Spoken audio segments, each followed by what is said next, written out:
Ya, Anda masih menyaksikan Breaking News TV One, pemirsa. Pra-peradilan dari Peggy Setiawan. Baru saja kita bersama-sama mendengar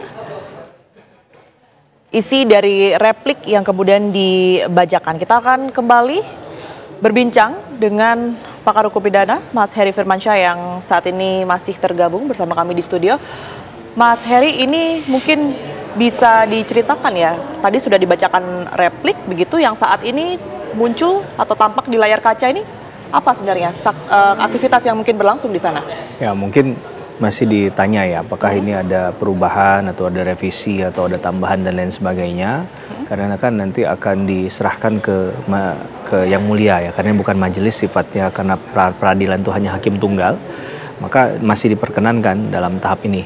Karena ini kan masih diberikan haknya untuk dipenuhi bagiannya tim dari kuasa pemohon untuk menyampaikan repliknya. Nanti akan dilanjutkan oleh duplik oleh tim dari pihak termohon, yaitu Divkum dari Polda Jawa Barat. Oke. Tadi kita sudah dengar sama-sama apa isi repliknya begitu, mungkin ada poin-poin tertentu yang Mas Heri soroti dari apa yang sudah disampaikan? Ya, kalau sebagian besar utamanya pasti adalah membantah apa yang disampaikan oleh dalil dari jawaban termohon ya. Hampir semua dikatakan bahwa tetap bersikukuh bahwa ini adalah error in persona. Kalaupun ada perbuatan pidana, bukan Peggy Setiawan ini yang saat ini yang ditersangkakan sebagai pelakunya, apalagi nanti dianggap otak dari pelaku tindak pidana terhadap Eki dan Vina kemarin ya. Jadi masing-masing masih berdasarkan pada keyakinannya, gitu ya. Masih membantah dalil-dalil yang disampaikan oleh pihak lawan, dengan mungkin nanti akan kita lihat dalam sisi pembuktian apakah yang mereka dalilkan ini benar-benar sesuai dengan apa yang disampaikan atau tidak. Maka hakim akan menilai itu lebih mudah untuk menentukan putusan dari pra-peradilan hari ini. Memang tadi kalau kita dengar sama-sama ini poin-poinnya sama seperti yang kemudian kemarin dilakukan penjabaran begitu ya di hari Senin kemarin, yakni mengenai usia, kemudian juga alat bukti yang keliru serta penetapan DPO sendiri. Kita akan dengar sama-sama ya, ini hakim tunggal tengah memberikan keterangan lebih lanjut di pengadilan.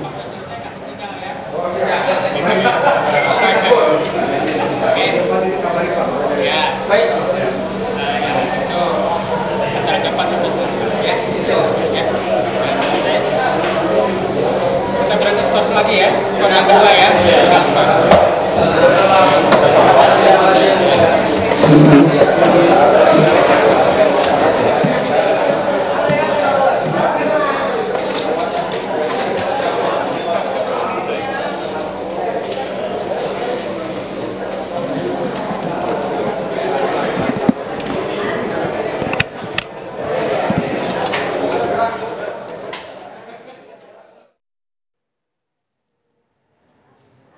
Ya, tadi majelis hakim atau hakim tunggal Eman Sulaiman ini memberikan informasi bahwa sidang kali ini diskors, pemirsa, dan informasinya setelah pembacaan replik oleh pihak pemohon tadi akan dilanjutkan pembacaan duplik yang akan berlangsung di hari yang sama atau di hari Selasa ini.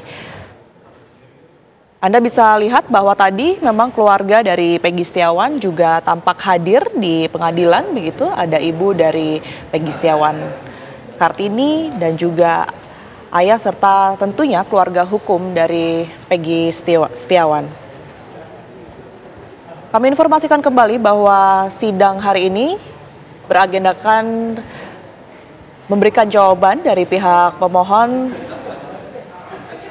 dari pihak Polda Jawa Barat, maksud kami, atas tuntutan tersangka kasus pembunuhan Vina dan Eki di Cirebon pada tahun 2016 silam, pemirsa, di mana tadi sudah dibacakan pula jawaban dari pihak penyidik Polda Jawa Barat yang menolak seluruh dalil gugatan karena informasinya berbeda dengan fakta.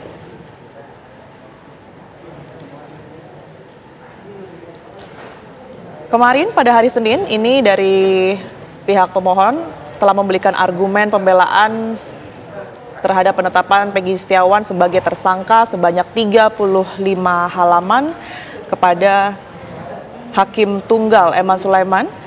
Sementara jawaban pada yang diberikan oleh pihak kepolisian hari ini sebanyak 42 halaman. Ya, kita akan kembali membahas berkaitan dengan sidang pra-peradilan hari ini. Nah, Mas Heri, ini kan tadi sudah dilangsungkan replik begitu ya. Nantinya duplik ini akan seperti apa Anda melihatnya? Berkaitan juga dengan isi atau poin-poin pada replik yang sudah disampaikan oleh pihak pemohon. Ya, kalau kita meringkasnya, ini kan prosedural itu pasti sistematis, runtut, lengkap begitu ya. Maka sesi pertama itu selalu akan dimulai oleh pemohon. Sama seperti di hari Senin itu kan dimulai pembacaan permohonan oleh pemohon. Kemudian dijawab oleh jawaban termohon. Maka ini kalau replik maka akan melekat pada si pemohon, duplik akan si termohon. Nah, replik tadi akan berkaitan dengan fase yang sebelumnya, berhenti di jawaban termohon. Maka dia akan mengkritisi, akan memberikan catatan kaki, pandangan, kritikan ataupun analisa hukum mereka yang berbeda tadi berkaitan dengan jawaban termohon. Nah, selanjutnya replik tadi ketika akan masuk ke duplik, ini catatan dari duplik ada berkaitan dengan replik tadi. Nah, tentunya tadi kan akan diberikan catatan-catatan juga kan, ya. Karena saya rasa akan semakin mengkerucut dan akan semakin tipis dia dibandingkan dengan awal-awal tadi Mbak Tiara sampaikan di Senin itu kan pembukaannya 35 halaman, ya. Jawaban termohon 42 halaman. Nah, ini tadi lebih cepat kan, lebih singkat. Nah, ini mungkin akan lebih singkat lagi.